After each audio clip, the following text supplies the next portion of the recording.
deliverables include things like we're doing today, such as the webinars and teleconferences, talking about what we're already doing, and we're also able to address items that you might find of interest. So please do let us know items that you need to have technical assistance webinars presented upon. We're also going to be providing other online media such as videos and transcripts of what we're doing. We will be providing you invitations to regional discipline-specific events, and we are beginning the process to document some of our best practices and put them online for your viewing. We're also hosting convenings, and we'll be talking about one of those at the end of this presentation. For today, I'm over there on the right, and I am the PI and Executive Director for one of the centers, the lead center for our project. That is the National Convergence Technology Center that's based in Frisco, Texas. We focus on IT. Our main presenter today was supposed to have been Kevin Cooper, who is the Director and Dean for RCNet, which is the Regional Center for Nuclear Education and Training at Indian River State College. Kevin holds 25 patents and 40 publications in advanced technology fields. And this presentation that he worked together with Jamie Capers to produce outlines a number of best practices that they use in their center to increase industrial involvement. And all told, their center has worked with 90 industry partners where they've placed over 2,000 graduates and documented and tracked those graduates over the past 4 years. Turns out that Kevin is actually in Washington, D.C., our nation's capital, hosting a team in the National Science Foundation Innovation Challenge. He had thought that he would be able to break away from that group today, but unfortunately he is not going to be able to. However, he works integrally with Jamie Capers, who is the program manager for RCNet, and Jamie is very able to handle Kevin's role today, so we're delighted to have him with us. Jamie previously worked in industry as general manager and operations manager in the hospitality and services industry, so he has a background in hiring, training, and retaining employees. So he does have the business knowledge to understand what we're doing in working with business. Then we actually have a business representative from Florida Power and Light's Nuclear Division. James All serves as Director of External Training Initiatives, and his primary duties include external workforce development initiatives, and he works closely with the colleges and universities to ensure that he has a pipeline that is robust of well-educated and highly skilled professionals. He collaborates with the colleges to ensure that the curriculum complies with the requirements of the Institute of Nuclear Power Operations, which serves the nuclear industry's training accreditation body. So we're delighted to have some very, very qualified people with us today to help us in this presentation. And I would encourage all of you, it does not matter if you are in the nuclear industry or not. What they're going to be focusing on today are principles that would apply to all of us. So stand by, and we're going to begin our presentation in just a moment. But first, let's do a poll so that we can identify the affiliation of the various people that are on our call. So would you please pick, are you involved with an NSF grant or a tax grant, both, or neither? We'll give just a few minutes, not minutes, a few seconds, probably less than a minute for you to choose your affiliation.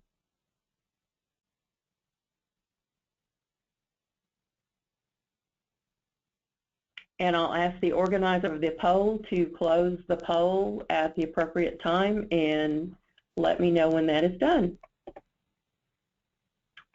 So the poll results have been shown to you, and that's very interesting. We have a number of attendees from different areas. So at this point, I'd like to turn the presentation over to Jamie Capers. Jamie, take it away. Thank you, Ann. I wanted to thank you guys for inviting us to be a participant of this, and Kevin again sends his apologies. I think some days he would have liked to have been able to break away, but they're enjoying themselves with the students and everything. And Jim and I are here together, so it'll be a great chance for us to go back and forth on it. To start out here, again, we're Regional Center for Nuclear Education and Training.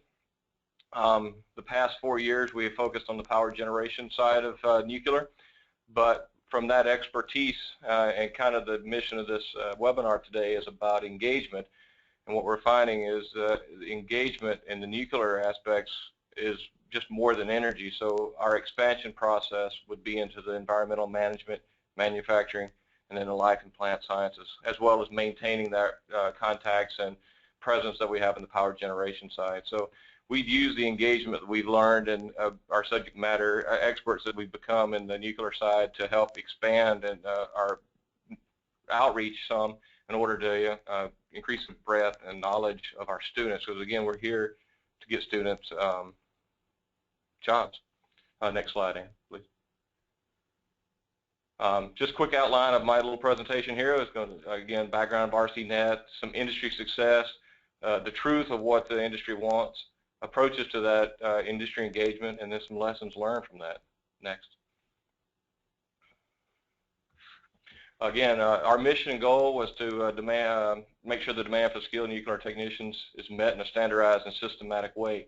In order for us to even meet that, and like most of the NSF centers, we needed to know what industry needed. So we went out there and asked what was necessary and what was needed in order to meet that mission. And that's where all these goals came from. It ain't like we were the experts up front and decided to do this. We beat the bushes and tried to find out what was necessary and needed in order to make the center. And that's one thing that, as far as industry engagement you do is make sure that you know what industry needs. Don't go and say you're the expert up front when you may not be, because what you may think industry needs may not be what they need. So again, provide standardized nuclear curriculum packages. Industry needed that. We didn't want to just build it and hope they came, like the movie was, build it and they'll come. We wanted to know what they wanted before we built it. I'm sorry, Ann, next slide.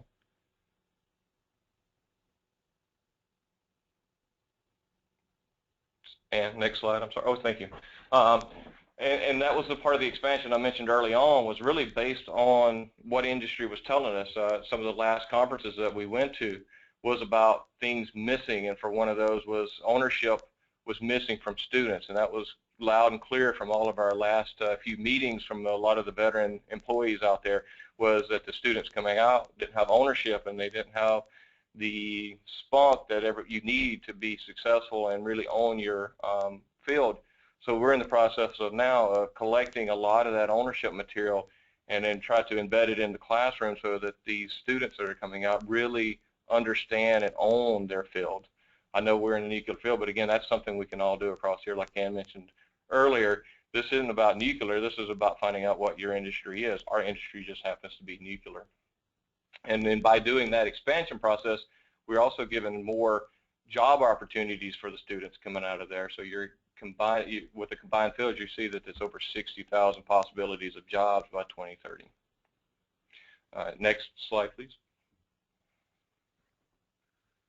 And from the products, you can see, again, I know I'm giving a background of RCNet, but this is a process of showing that everything we've done is based on what we found from industry. Standardized curriculum, you can go to the next slide, and this is just a quick point. I don't want to get hung up here. Marketing outreach, job banks, again, developing those reservoirs for industry folks to be able to come out and find workers and find employees that can fill those job pipelines. And then, of course, given the academic and career flowcharts that we developed working with the industries. You know, again, we didn't come up and say, this is what we want you to go through and this is what we think you'll make you successful. This is what we've gone out and asked, hey, what will make someone successful in your career? And then we come back and help develop it and then distribute that and disseminate that out to the students. Next. Jamie, can I ask you a question here real quick? Sure, please.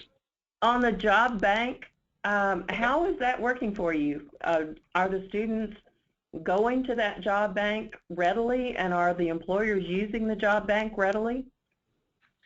We do get feedback. I know more so from the students sometimes as to what it is, because we're finding, and that's one of our areas we do webinars similar to this on soft skills, because we find that the technicians are coming through and they're learning great material and they're coming out well educated in their field, but we might forget how to sell that. Again, it's all about selling yourself and letting the industry know what you want.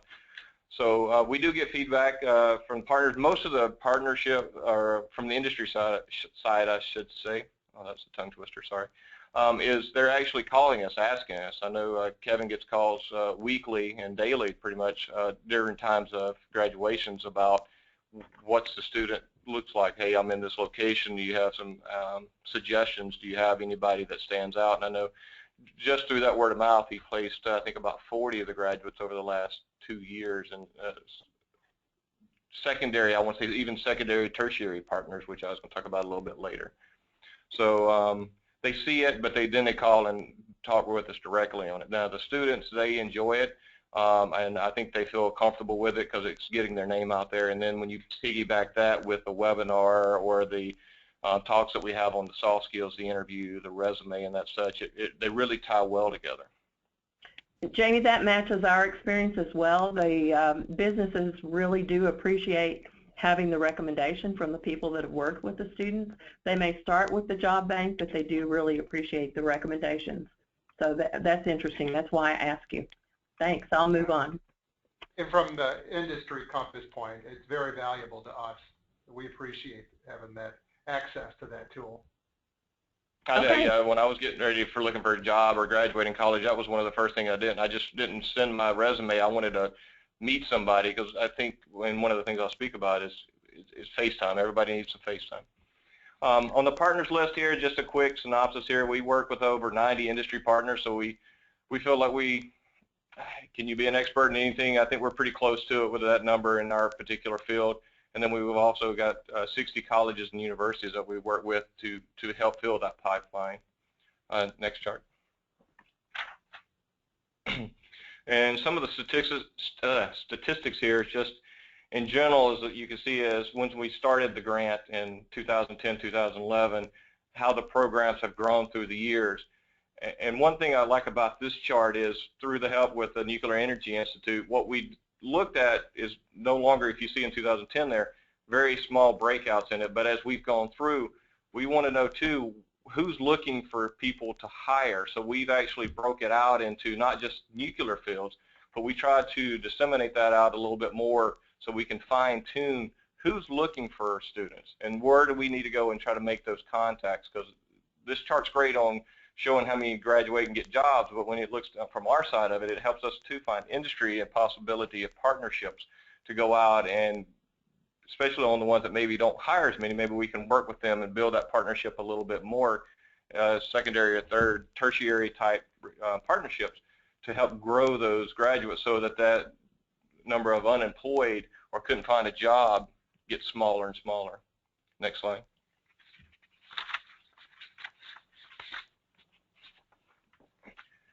And again, this was a graduate breakout. I was just talking about it. Kind of takes away the ones enrolled and just shows you physically the ones that graduate and how we place them. And you can see, and sometimes the gray and black are how the growth has gone and separated out there. And then on the next slide, Ann, we're talking about partnerships early on. And with anything, you have to grow. And through the years here, you can see 5 years of data there that we went from knowing a few people to knowing a lot of people. And this is what has really helped. You mentioned the graduation and placement numbers early on. This is what has really led to that, is being able to build that. We're excited to have 90 industry partners as well as our community college partnerships out there. And we hope to grow even bigger than that. And so, but in order to get more community college, obviously we need more industry, because we don't want to just get kids in classes. We're here to get them jobs. And next slide. And then the truth. There's only one question, as it says here, that industry is really interested in, and it's very important here. It has to be on our industry relevant education. So industry wants to know what's in it for them. They're not wanting to hire somebody and train them for the most part. They want to know, am I getting a quality candidate that's knowledgeable, can learn and can do the job that we need to. They're here to make money for the most part. Very few people get out of college and don't want to make money, so anyone graduate obviously wants to be paid for the work that they do. But industry don't want to just pay anybody. They want to make sure that they're getting somebody of quality and that they are relevant to what the type of work that they're doing. Next slide. So our approach has been to articulate direct and indirect cost return on investment to industries. I'll analyze the opportunities that are out there from the workforce needs of numbers, sectors, and locations, kind of back to what I was talking about earlier with the breakdown of graduate placement. Then we do a funnel chart of opportunities, basically how we find our partners, industry partners, and then face-to-face marketing, which I was kind of talked about earlier with the graduating. You want to be able to put a face to somebody and be able to see somebody, and it's the same industry. They want to know who they're talking to. They want to be able to put a face to it. When I was in my industry side, I worked for a large corporation, but anybody that came to where I worked, I was the company. They didn't care about the CEO. They didn't care about all that.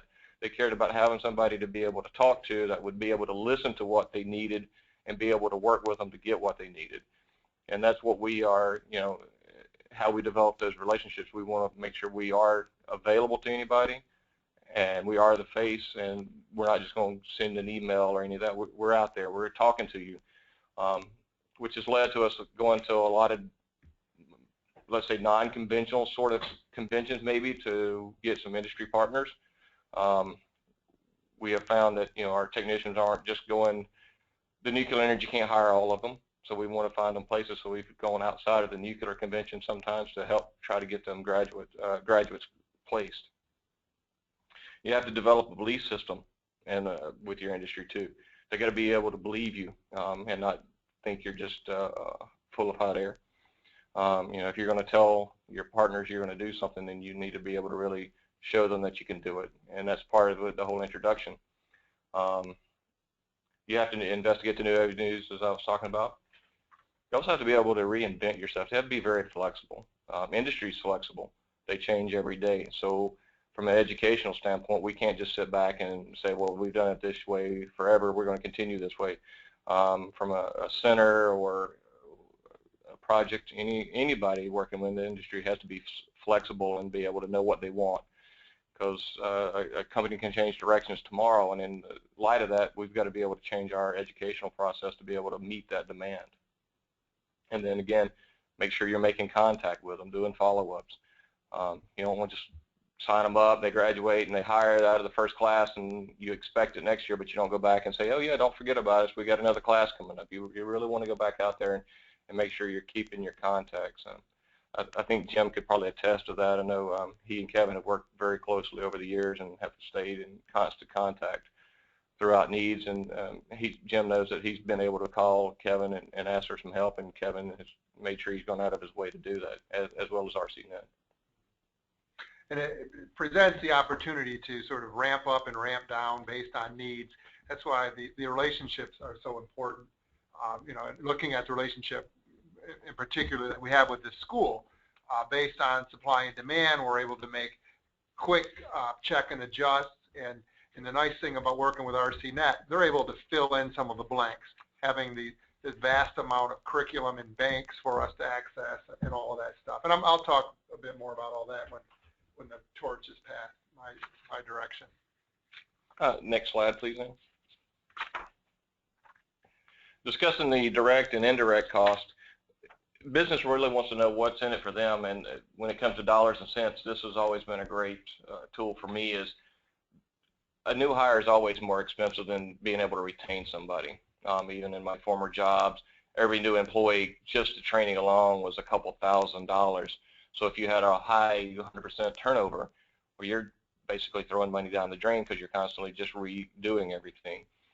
So the idea is to be able to turn out a great graduate that's be able to retain and continually grow with the company, not just somebody that's a fly by the night. And then also you always have the indirect cost. Those are excuse me, grants, press releases, anything that shines a positive light but doesn't have direct contact, obviously, is very important, you know, to be partners with people and to show by being a part of a group, you get the free press out of that. Also, RCNS has been able to maybe have ancillary grants that the industry partners are not aware of, or a cash flow assistance that may be there that can help correspond with some of their needs and budgets. Next slide.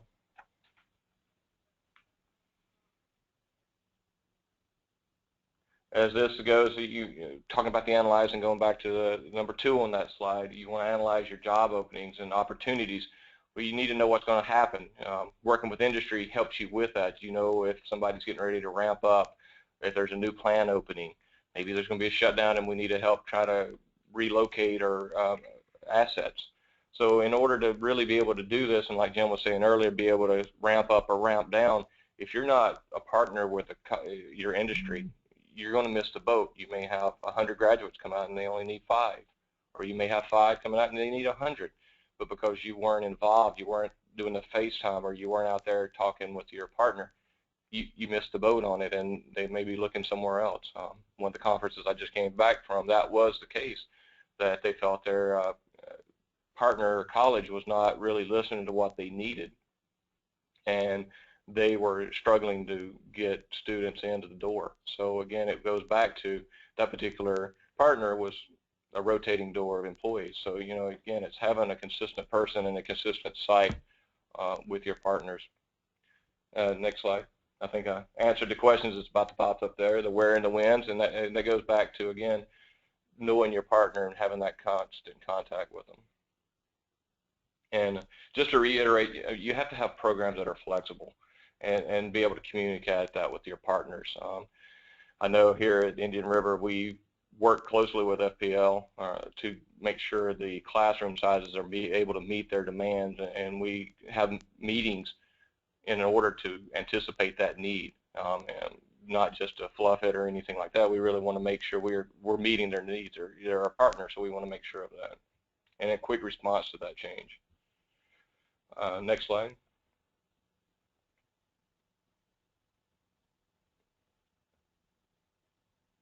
Talking about the funnel chart. It's a basic concept. You're out there, you're getting your cold calls, that's your industry leads. You're out there really talking to everybody, trying to find out, maybe analyzing your graduate placements, trying to find out who and where they're going.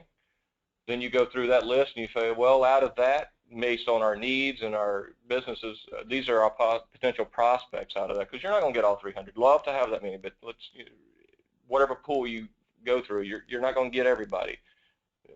Conflict of interest, whatever it may be, it's just not going to work. But you can narrow that down, get to your prospects, and then you hope to get a great number of those prospects as your partnerships. And in our case, we went from, just for instance, a 300, 150, and 94, as you can see, that are our industry partners. So for us, we've got about 1/3 of those original industry leads. We were hoping for half. We're still working on that number and still actually now growing those industry leads to try to venture out. So again, it's not just being static. It goes back to the other one, being able to reinvent yourself and change. And that's, for us, that's what it's been. But it also goes back to that FaceTime contact. Next slide.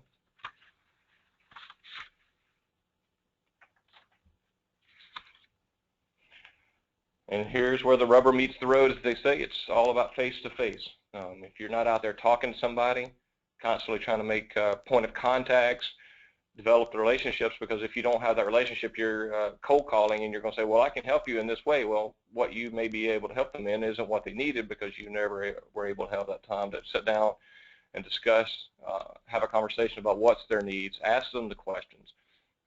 Like with anything, you go into it asking questions. What do you need out of this? What are you looking for? What do you anticipate your needs to be? And then be able to answer you and know your own self well enough to say, all right, well, out of that, I can do this, we can do this, and we can do this.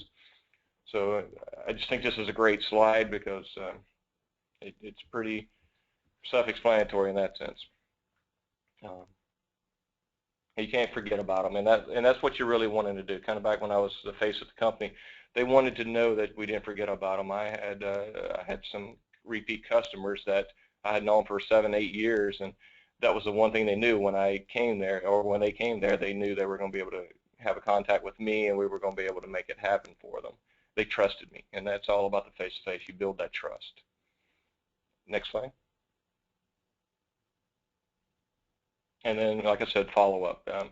Opportunities come and go, jobs go and come, but if you're not able to reinvent yourself and stay close to the partnerships or you forget about it, you're going to miss the boat. And so follow-up is tremendous, and it allows you to grow in areas that you may not have anticipated originally. Because I know Jim has helped RCNet with a lot of avenues that we didn't see the potential in originally. Next slide.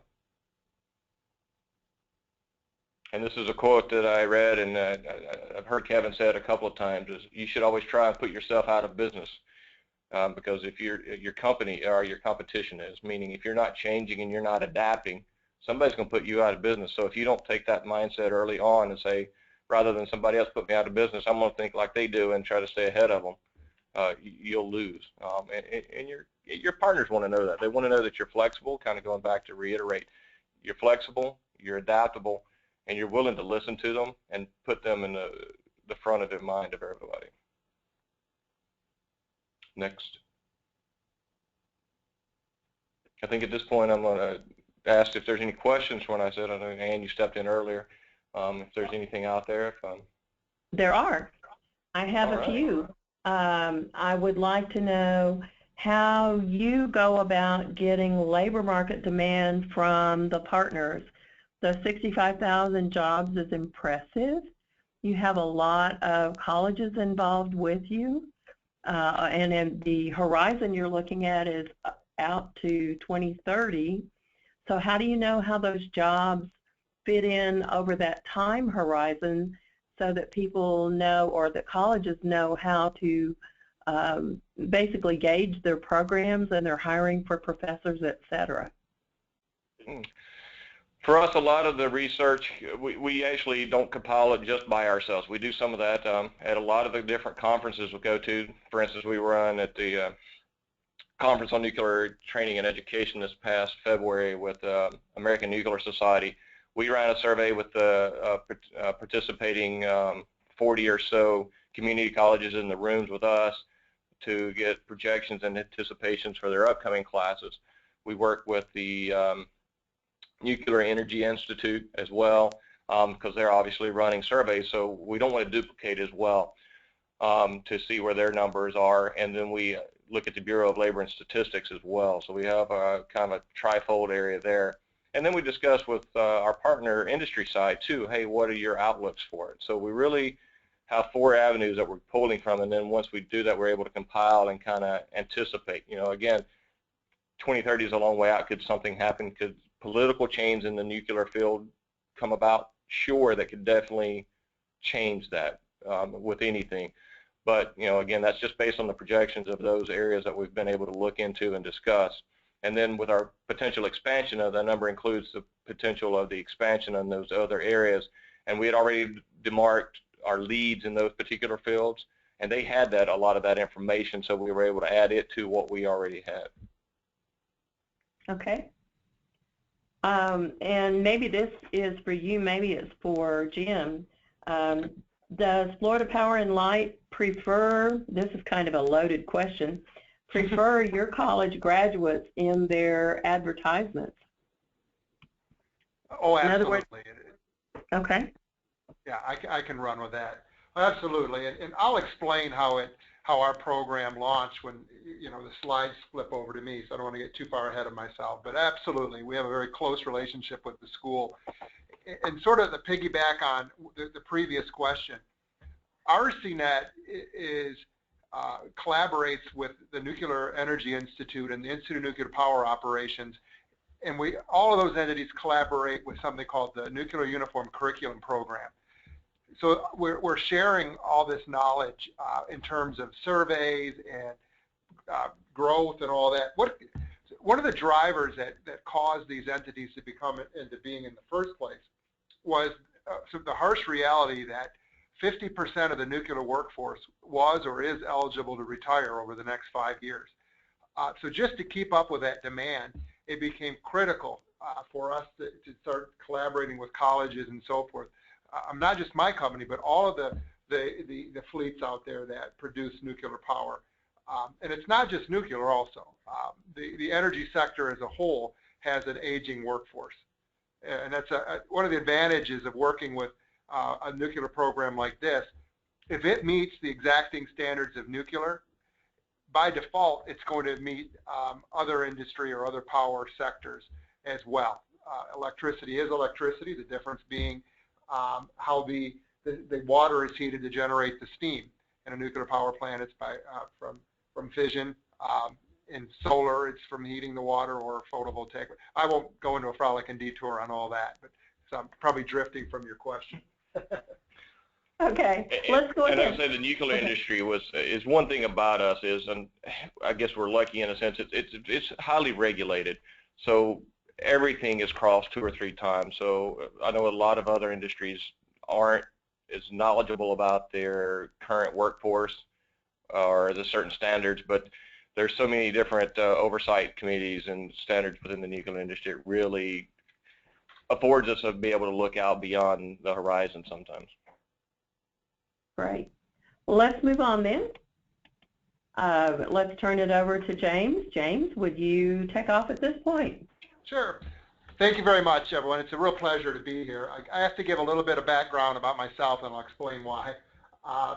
In a former life, I was a professor. I was a department head, and I practiced law at a university in Michigan. I followed a family migratory pattern to Florida, and I was teaching at the police academy here at Indian River State College, and a position opened up with Florida Power and Light. They were looking for an academic to work with colleges, particularly with the nuclear division, and that's where I started off. I spent the first 5 years with the company supporting nuclear training. My role has expanded now so that I do strategic workforce development with all of our divisions, working primarily with colleges and so forth. So the reason I have to give that background, because it's a cautionary note. If you want to discuss the elements of an atom with me, it's not going to be a very deep conversation, but if you want to talk about the elements of a contract, I could certainly talk about that for 3 days. So let me give you a little bit of background about my company. NextEra Energy is the parent company of Florida Power and Light. It is one of the nation's cleanest generating fleets. NextEra Energy Resources, oh, you can click the slide, I'm sorry. Sorry, I got to remember to say click. There we go. So NextEra Energy Resources is one of the world's largest generator of renewable energy from the wind and the sun, and that I spend a lot of time in the north, so to speak, because I'm down in Florida now, working with college partners that have wind technician programs also, and that's another ATE area that, you know, my finger is definitely on that pulse. Click. I have to tell one quick story because I got to get it out of my head. Back when I was a professor one day, the projector the remote for it was missing. So I had a student advance the slides, and I would say click, and she would advance the slides. I went home that night, and I was watching TV, sitting on the couch with my wife, and I wanted the channel turned, and I said click. She says, was that meant for me? Am I supposed to turn the TV channel? I said, oh, I'm sorry. So, but anyway, so what we have here, this is the map of Florida. This shows the Florida Power and Light footprint. We are the largest electrical utility in the state of Florida. Florida Power and Light is a subsidiary of NextEra Energy. Click. Our nuclear fleet is one of the largest producers of nuclear power in the United States. We have nuclear power plants in Florida, New Hampshire, Iowa, and Wisconsin. Click. So here's the challenge. Where are we going to find the next generation of technicians? You heard me mention earlier that 50%, approximately 50% of our workforce is or will be eligible to retire over the next 5 years. So it's critical that we have talent pipelines to ensure that the lights stay on, so to speak, for generations to come. Click. So where do we get our talent? Historically, there are 3 talent pipelines. The first one is the military. The military produces well-trained, hard-working individuals. The only downside to hiring out of the military is the risk of hiring jumpers, meaning if they're not local to the area, they may get a better offer somewhere else and jump. The second pipeline is the recommendation one. That's where an employee recommends their nephew or their son or what have you. The challenge there is it may be an unknown commodity needing a significant amount of training. The third talent pipeline is the college pipeline. And the college pipeline allows us to take local individuals, educate them locally, and then hire them locally, and then they stay long-term with our local company. So the trick is to connect all those dots, right? So that you have folks that are recommending friends and relatives for careers with the company. What we do is we say, well, here's a perfect way to get in. Go take the program at Indian River State College. That's the feeder into our program. That way, then, we get the benefits of the 2-year job interview. And the same with the military. It's fantastic when a military veteran goes through the college program using their GI Bill.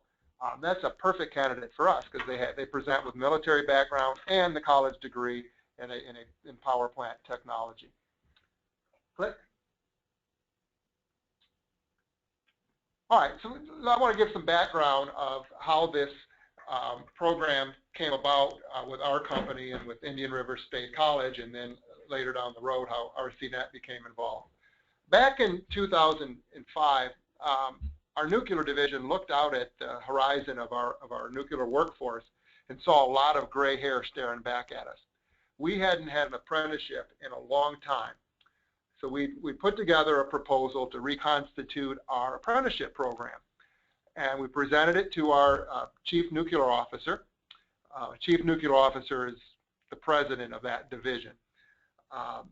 We presented he embraced the proposal, but he said, I support this on one condition. It must have a college component. So we rolled up our sleeves and we went to work on building a program that would have a college component. Well, conveniently for us, 15 miles from our St. Lucie power plant is Indian River State College. So we reached out to them with our challenge, and they eagerly accepted a collaboration. And we got together with our subject matter experts and the college academics, and we built a curriculum that would meet our needs and also then allow the college to facilitate the 2-year associate's degree. And the disciplines were in mechanical, electrical, instrumentation and controls, and radiation protection. So click. All right, so the trick is, to be successful, everyone must be engaged. It's all fine and dandy to collaborate with a college, build a wonderful program, have exemplary students graduating from the program. But unless you have alignment on the industry end, things don't happen the way they should. So to be successful, you got to make sure that the industry partners' HR is all aligned, but most importantly is line management. In a power plant, line management, let's say your maintenance department head, that sort of thing, they typically are in that role for about 5 years. Very stressful, a lot of work, a lot of hours. And I call those folks pod people. They're concerned with the plan of the day and surviving the day. They're not looking out at 5, 10-year staffing plans and all that because, frankly, they don't care too much about the staffing in 30 years, 20 years, 10 years, because they're not going to be around in that role. But it's very important to get their buy-in. So that is one of the tricks to a successful collaboration with your college partner. Make sure training, everyone from your executives down to human resources, cross, and what have you, are all aligned and are on board. Click. So by aligning the college curriculum to our training, we're able to actually advance place our candidates. What we did was effectively took what used to be a 4-year apprenticeship program and reduced it to 1 year post-college. We're able to complete a whole lot of what we would call fundamentals training and unload that to the college and have that done there. But what that allows us to do then is it gives us a 2-year job interview of the students, because we're deeply involved at the college. We have subject matter experts that are supporting labs and teaching and what have you. Then when they're hired, we're able to exempt them from fundamentals training. Every nuclear power plant in the United States has with it a training facility. It's accredited, just like college programs are accredited by North Central or SACS or what have you, depending on what area of the country you're in.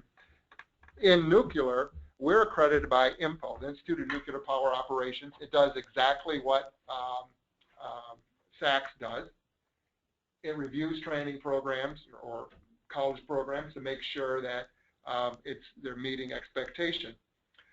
This curriculum that RCNet is part of meets the expectations of INPO, so that graduates of the RCNet programs, the Nuclear Uniform Curriculum programs, receive a certificate if they meet their credentials, and or the student meets the qualifications, 80% or better in the core courses and so forth. They actually get a certificate that's recognizable all over the country. So aligning the curriculum is critical to success. Click. All right, now Jamie did a good job overviewing what the Regional Center for Nuclear Education and Training is all about, what they do, and their mission. So I wanted to just give a couple examples of what we were able to do successfully working with RCNet. So let's click and go to the next slide. This is sort of a review of what Jamie already went over. But in one of the earlier slides, Jamie highlighted the repositories for curriculum and so forth. And when I look back at the successes of RCNet, this is one that really is compelling. We met at the Institute of Nuclear Power Operations in Atlanta, Georgia. So we had the college partners that are part of RCNet, and we had the industry partners. So we had this large room chock full of subject matter experts from industry, experts from academics, and we got together and we worked in teams. So if your particular expertise was instrumentation and controls, for example, you were at a table with like-minded individuals working with the college folks to actually build curriculum. And the stuff that was built was remarkable. Then it was vetted and then re-vetted and approved, because everything in the nuclear world is process-driven, and it's all systematic. So the end result was absolutely fabulous tools and curriculum that is now available to all of the RCNet partner schools. That's one example of something that really worked well, and I was pleased and enjoyed working with all the academics in Atlanta. Click. And then this is, their footprint and what have you. Jamie went over all of that. And so I just want to touch base on another activity that RCNet's currently doing that I'm very excited about. The pioneers of nuclear power are all at retirement age now, or long since left us. So there's a lot of knowledge out there that needs to be passed on to the next generation. And RCNet is working on a book that's actually capturing the lessons learned from the pioneers of nuclear power. So it's a nice cross-section of folks that are running power plants. There's CNOs, there's folks from the military that were part of the nuclear Navy in the early days, the Manhattan projects and so forth. So this is a very exciting project that RCNet's working on. And then that book will be used in the classroom. And it'll be an excellent tool to show lessons learned and things we've learned, like say from 3 Mile Island, Fukushima, and how the nuclear power industry has evolved over the years and so forth. So click. So a couple key elements to success. The quickest way to end a program is for there not to be jobs at the other end. So this is why it is so important for industry and the college partners to be in collaboration, to be in constant contact so that you can check and adjust, make sure that you're right-sizing the programs. So having industry committed to hiring the graduates is critical for success. It's also important to have engagement with the industry subject matter experts. These are the folks that live and breathe the trades, and it's good to have them supporting labs and in the classroom, and certainly we're supporting advisory committees and so forth. And it's very important that the industry partners are part of advisory groups. This is how the college learns of what the trends in the industry are. Very important to keep up with it. You know, the big transition in nuclear is going from analog to digital. Well, you know, it's very important that your academic partners are ahead of that curve and so forth. And then the mutual respect for the role that each partner plays. This is very important. You know, sometimes you get in these situations where training in the nuclear world is a square peg and then education is a round hole. And that's why my company hired me. They knew I could work in both of those worlds and understand how both of those work and what is and what isn't compatible. And then collaborating with consortiums. This is extremely important. You know, that the tribal knowledge and avoiding reinventing the wheel, this is critical. Working with the ATEs, working with RCNet, and working with MPO, CEWD, which is Center for Energy Workforce Development, and so forth. When the consortiums work collaboratively, great things can happen. So it's a real pleasure working with RCNet. They're doing fabulous things. And to see where it's gone from conception, because you know I was part of the conception team, right? We're traveling the country, building relationships with the schools, and what have you. So to see it go from the conception to some pretty significant deliverables have been a real pleasure. Click. All right, so now we get to I can stop talking and answer questions. Okay, we have a few for you. One is we need to know how you best want us to approach you, and we need to have you put on your hat as an industry representative, perhaps in a more general sense. And I know from my industry background, I know that the colleges and universities oftentimes came to me with their hands out wanting money or support or whatever. How can we best approach an industry representative such that they want to talk to us? Well, that's a great question.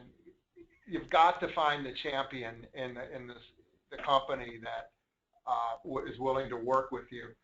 Now, particularly in the power industry, part of HR, there are dedicated folks like me that work with college relations. So it's pretty easy to get tuned in, dialed in with folks in the energy sector. You start with HR. But another successful way is if you have a contact that works for the industry, and then work through them. You know, it's how I found out about the job that I have now, Florida Powered Light. I had a brother-in-law that was an operator at the power plant, and he said, hey, there's a position for an academic opening up, and I read the description, and it was like every bullet was me, and I said, well, this is perfect. And we get that where we'll have somebody that's on the academic side that has a great idea. They'll present it to somebody that they know that works in the power plant, and that bubbles its way up to me or to whomever now. But finding the champion is key, and you know, HR is typically a good place to start if you don't have a contact on the inside. Okay. And you can always ping me. And feel free, anyone out there that wants to ping me, feel free to do it. I don't know if my email's on there. It's james.auld, A-U-L-D, at. Yeah, it's not the next slide. I thought it might be. But I have a caveat. I leave the country on Saturday, and I'm going to be off radar for about 3 weeks. So there won't be any quick returns to the emails.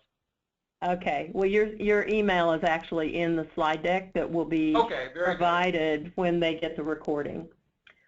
Okay, and one final question for you before we do the finish-up slides, and that is, how do we manage the program graduates that happen to emerge when there happens to be a time of less demand? What do we do with them? You know, and that is the most important question, and it's the question that the colleges really wrestle with. And let me give you a bad example of what can happen with college partnerships.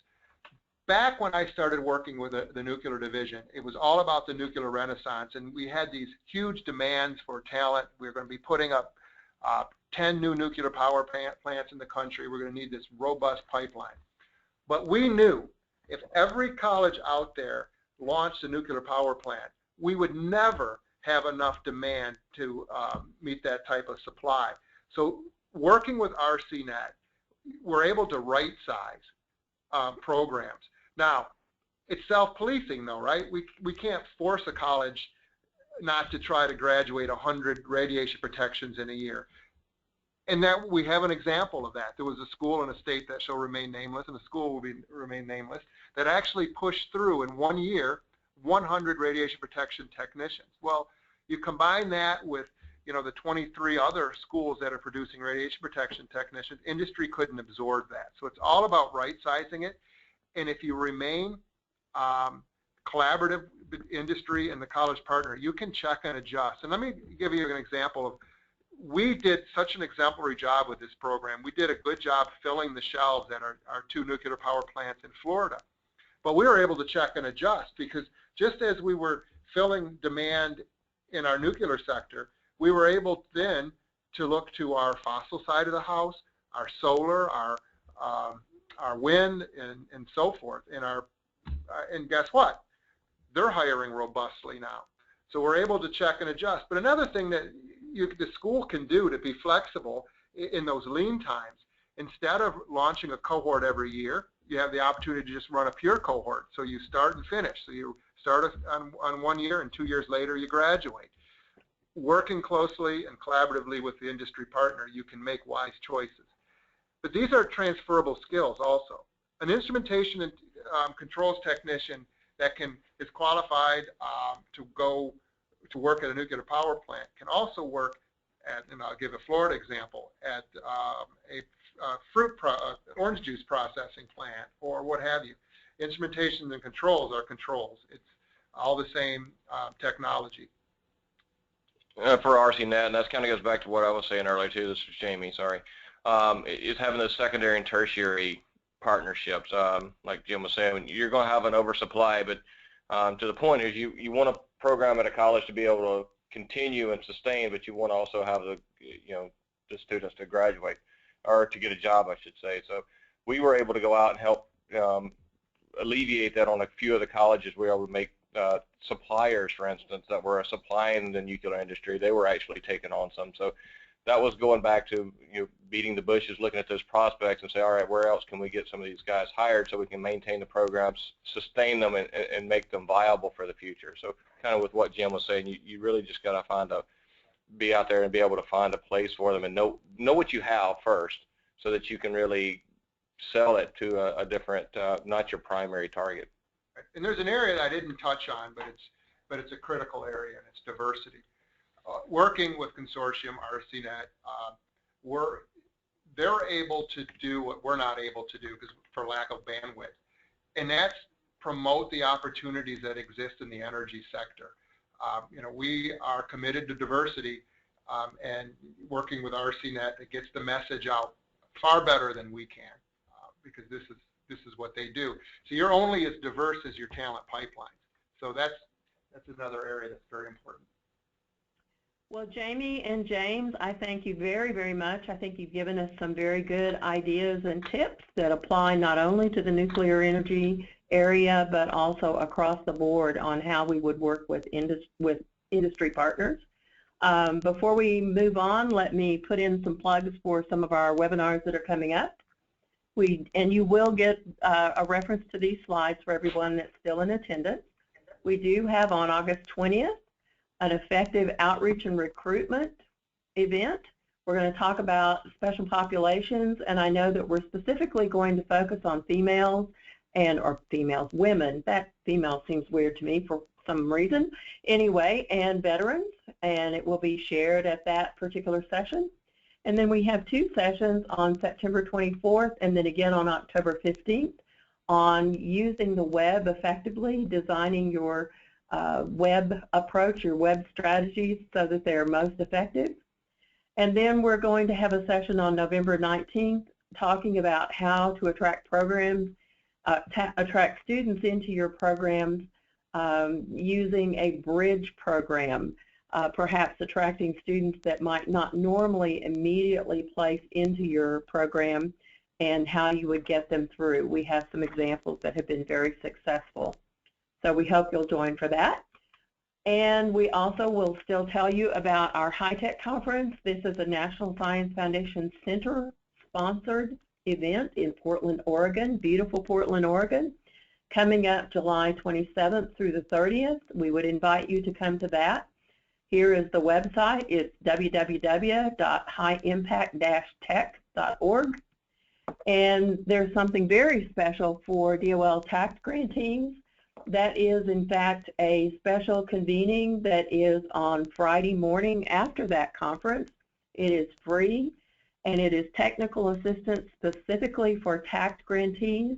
We will have sessions there that will talk about things like open source and universal design.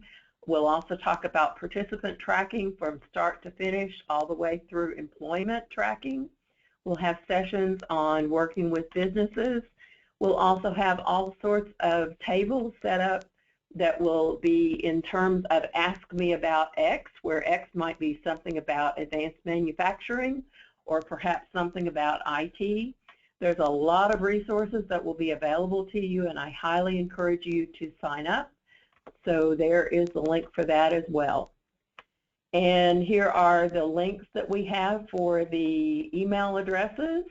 And I think we're about out of time, but we have, I thought we had one more survey that we wanted to do.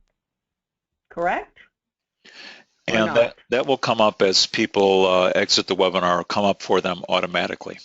Okay, I'm sorry. I did not have the right information on that. So I would like to personally thank our presenters.